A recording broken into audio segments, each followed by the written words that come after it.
मुंबई में पाकिस्तानी गजल गायक गुलाम अली का नहीं होगा कॉन्सर्ट। शिवसेना ने धमकी दी थी कि अगर गुलाम अली का कार्यक्रम रद्द नहीं हुआ तो हम अपने स्टाइल में जताएंगे विरोध। उद्धव ठाकरे से मिलने के बाद आयोजकों ने किया फैसला, कॉन्सर्ट के लिए सीएम का सुरक्षा मुहैया कराने का आश्वासन भी नहीं आया काम।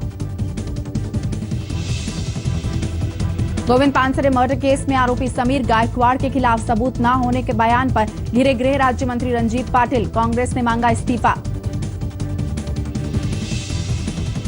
गृह राज्य मंत्री रंजीत पाटिल ने कल कहा था कि समीर गायकवाड़ सिर्फ शक की वजह से हैं जेल में। सनातन संस्था का साधक गायकवाड़ फिलहाल है न्यायिक हिरासत में।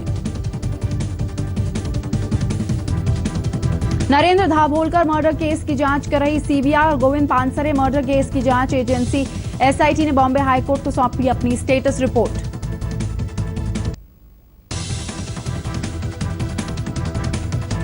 गोविंद पानसरे के वकील ने कहा 12 दिन में आरोपी गायकवाड़ की हिरासत के बाद भी जांच में एसआईटी को नहीं मिला कोई हाथ। दाभोलकर के घर वालों के मुताबिक सीबीआई बहुत धीमी गति से कर रही है केस की जांच। मामले में अब तक नहीं हुई है एक भी गिरफ्तारी।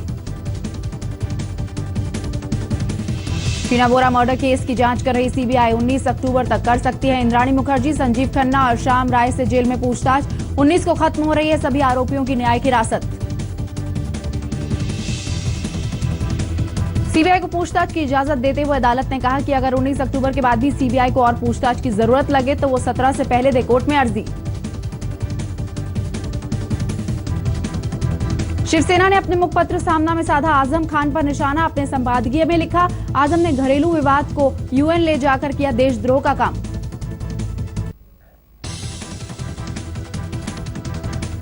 मुखपत्र सामना में मुलायम सिंह यादव से भी आजम खान को मंत्री पद से हटाने की शिवसेना ने की मांग। कल्याण डोंबिवली म्युनिसिपल कॉर्पोरेशन का चुनाव अलग अलग लड़ेंगी बीजेपी और शिवसेना, नहीं हो पाया सीटों पर समझौता। बीजेपी और शिवसेना की राह पर कांग्रेस और एनसीपी दोनों पार्टियां अलग अलग लड़ेंगी चुनाव। सीट बंटवारे को लेकर आ रही है दिक्कत। एफटीआई छात्रों और सूचना प्रसारण मंत्रालय के अधिकारियों के बीच आज की बातचीत भी बेनतीजा। 10 अक्टूबर को फिर होगी मुलाकात। एफटीआई छात्रों की हड़ताल को बीत चुके हैं 100 से ज्यादा दिन। चेयरमैन गजेंद्र चौहान को हटाए जाने की छात्रों की मांग।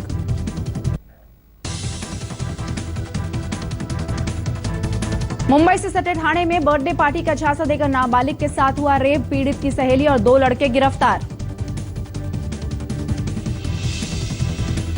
पुलिस के मुताबिक आरोपियों ने 15 साल की नाबालिग लड़की को कोल्ड ड्रिंक में नशीला पदार्थ मिलाकर बेहोश करने के बाद किया रेप। सभी आरोपी 10 अक्टूबर तक पुलिस रिमांड में। ठाणे की प्लास्टिक कंपनी में आग, तेजी से फैली आग पर काबू पाने में लगे 4 घंटे। आग की लपटों ने पूरी फैक्ट्री को लिया अपनी चपेट में। दमकल की 5 गाड़ियों ने बुझाई आग।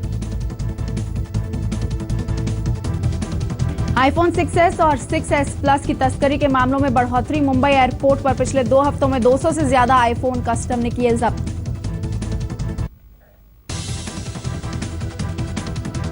त्योहारों की वजह से मांग ज्यादा होने से सोने की कीमत में उछाल। 26,850 प्रति 10 ग्राम हुई कीमत। चांदी भी 550 रुपए बढ़ा।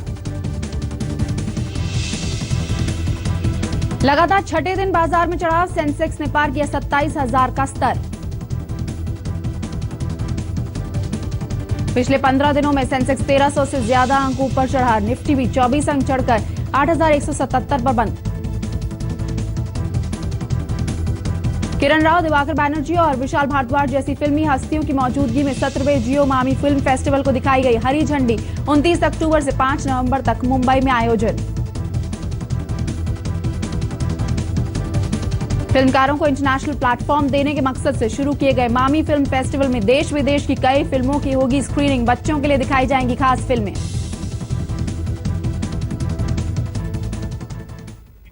नमस्कार, मैं हूं वीना नवीन। आप देख रहे हैं मुंबई मेट्रो। फटाफट खबरों के बाद अब खबरें विस्तार से। मुंबई में मशहूर पाकिस्तानी गजल गायक गुलाम अली का शो करवाने वाले आयोजकों ने कुछ ही घंटों में शिवसेना के दबाव के आगे घुटने टेक दिए। 9 अक्टूबर को होने वाला शो कैंसिल कर दिया गया है। यहां तक कि महाराष्ट्र के मुख्यमंत्री की तरफ से सुरक्षा का आश्वासन मिलने के बाद भी आयोजक शो करने की हिम्मत नहीं जुटा पाए। हंगामा है क्यों बुधवार सुबह से ही मशहूर गजल गायक गुलाम अली के शो को लेकर शिवसेना की बयानबाजी शुरू हो गई थी। 9 अक्टूबर को गुलाम अली का कार्यक्रम माटुंगा के षणमुखानंद हॉल में होना था। शिवसेना की फिल्म विंग चित्रपट सेना ने षणमुखानंद हॉल प्रशासन को पत्र लिखकर कार्यक्रम को रद्द करने की मांग की। बुधवार शाम को शो के आयोजक शिवसेना अध्यक्ष उद्धव ठाकरे से मिले। इसके बाद कार्यक्रम को रद्द करने का ऐलान कर दिया गया। इस कार्यक्रम के आयोजक रंजीत राय, इनसे शिवसेना पक्ष प्रमुख उद्धव जी से अभी बातचीत हुई है। शिवसेना पक्ष प्रमुख उद्धव जी ने शिवसेना की पूरी भूमिका उनको समझाई और जो राष्ट्र हित के बारे में जो भूमिका थी उस भूमिका का सम्मान करते हुए इस कार्यक्रम के आयोजक रंजीत राय, इन्होंने ये कार्यक्रम रद्द करने का निर्णय लिया है। उद्धव जी खुद ही चाहते हैं कि इंडिविजुअली गुलाम अली जी के तो खुद फैन है, लेकिन उनको उनसे कोई प्रॉब्लम नहीं है, लेकिन जिस कंट्री से वो बिलोंग करते हैं उनके तरफ से ऐसी बातें हो रही है, तो जब तक कंट्री उनके तरफ से, देश की तरफ से ऐसा कुछ नहीं आएगा तब तक हम कैसे सपोर्ट कर सकते हैं। शो के आयोजकों ने शिवसेना की धमकी को देखते हुए महाराष्ट्र सरकार से किसी सुरक्षा तक की मांग नहीं की और अपने आप ही कार्यक्रम को रद्द करने का फैसला ले लिया। इससे पहले मुख्यमंत्री देवेंद्र फडणवीस ने कहा था कि गुलाम अली को इस विवाद में नहीं घसीटना चाहिए। उन्होंने कार्यक्रम को सुरक्षा प्रदान करने की बात भी कही थी। इससे पहले शिवसेना जब भी पाकिस्तानियों का विरोध करती थी, भाजपा डटकर उसके साथ में खड़ी होती हुई नजर आई। लेकिन इस बार एक तरफ जहां शिवसेना गुलाम अली के शो को रद्द करने की मांग कर रही थी, वहीं दूसरी तरफ मुख्यमंत्री इसी शो को सुरक्षा देने की बात करते हुए नजर आए। गुलाम अली को लेकर इतना हंगामा बरपा कि दोनों सहयोगी दल एक दूसरे के सामने खड़े हो गए।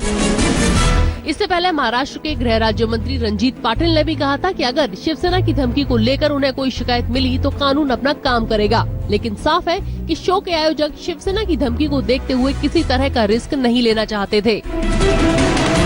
शिवसेना पाकिस्तान के साथ किसी तरह के सांस्कृतिक संबंध रखने के खिलाफ है। इससे पहले पाकिस्तानी गायक आतिफ असलम के कंसर्ट का भी शिवसेना ने विरोध किया था। पाकिस्तानी क्रिकेट टीम का भारतीय जमीन पर खेलना भी शिवसेना को गवारा नहीं है। मुंबई से मयूरेश गणपति के साथ कमलेश सुतार, आज तक।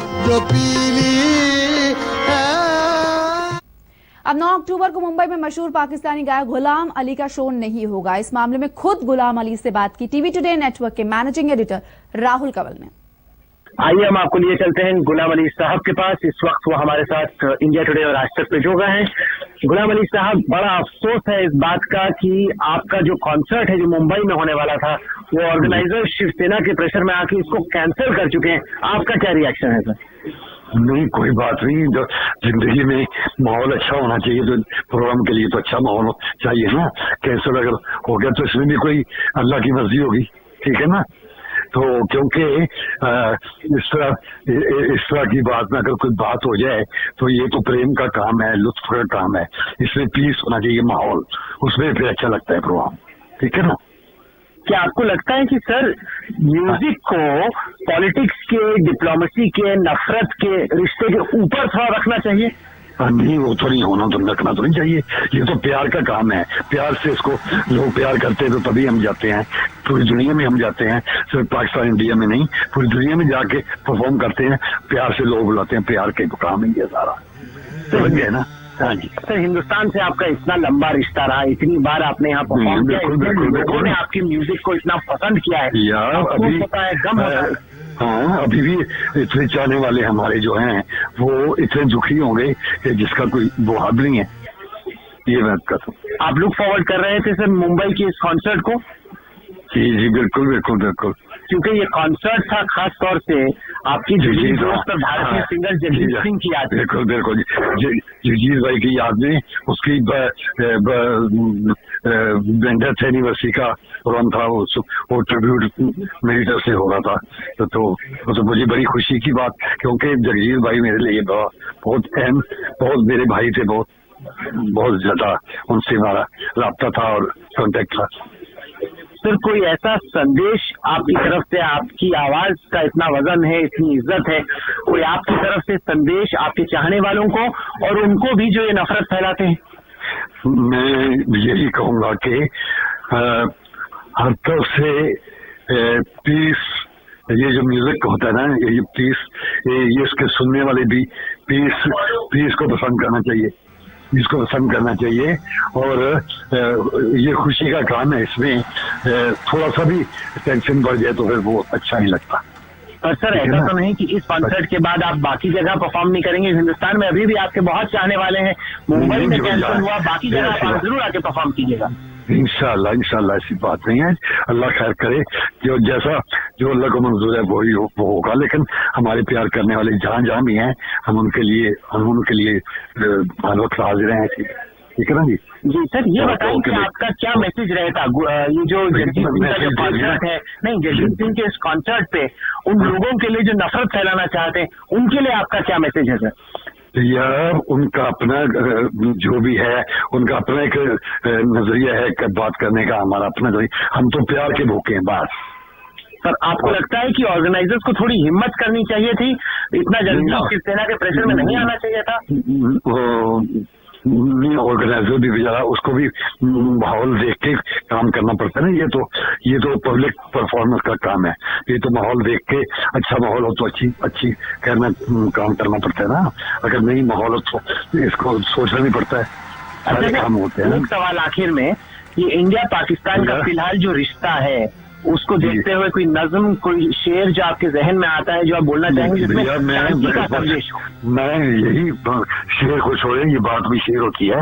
इनको आपस में बहुत जितना भी प्रेम हो सके आपस में प्यार, खुलूस और प्रेम आपस में बढ़ाना चाहिए, और इनको एक दूसरे के दुख सुख में हिस्सा लेना चाहिए।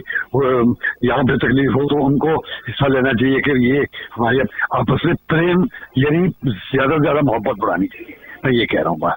चलिए, बहुत अहम बात कही, बहुत बड़ी बात कही, बहुत जरूरी बात कही आपने। गुलाम अली साहब, आप जुड़े हमारे साथ, इसके लिए आपका धन्यवाद। अगर आप आईफोन का नया वर्जन विदेश गए अपने किसी दोस्त या फिर रिश्तेदार से मंगवाने की सोच रहे हैं तो ये खबर जरूर देख लें। मुंबई एयरपोर्ट पर कस्टम अधिकारियों ने नए आईफोन पर अपनी निगरानी कड़ी कर दी है। बिना ड्यूटी दिए इन्हें लाने वालों की अब खैर नहीं।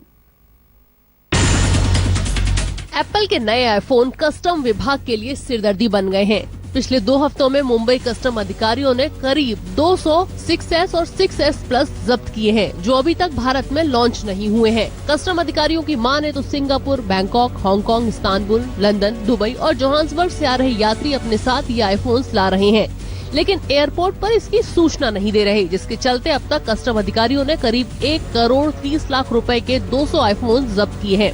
आईफोन 6S की कीमत लें जो भारत में 62,000 रूपए से शुरू होकर 82,000 रूपए तक जाती है, लेकिन विदेश में खरीदने पर ये सस्ता पड़ता है।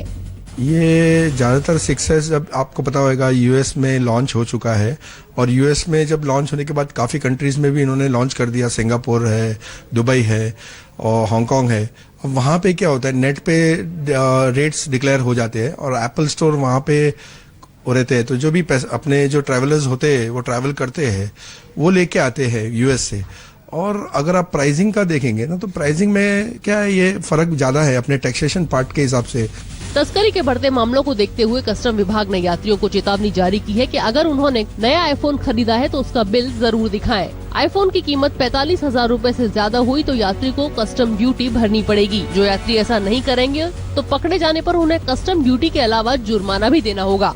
ये पहली बार है कि मुंबई एयरपोर्ट पे कस्टम अधिकारी आपके आईफोन की जांच करेंगे। यदि आपने ईमानदारी से डिक्लेयर कर दिया तो आप बच जाएंगे, लेकिन आपने कई बातें छुपाने की कोशिश की और ये पता चला कि आपने आईफोन चोरी से आप यहाँ लेकर आए हैं, तो आपको आईफोन का खर्चे से ज्यादा उसका फाइन पेनल्टी भरना होगा। और यदि किस्मत बहुत ही बुरी हुई तो शायद आप जेल की सलाखों के पीछे भी जा सकते हैं। कैमरा पर्सन राकेश के साथ वीरेंद्र सिंह रावत, मुंबई आज तक।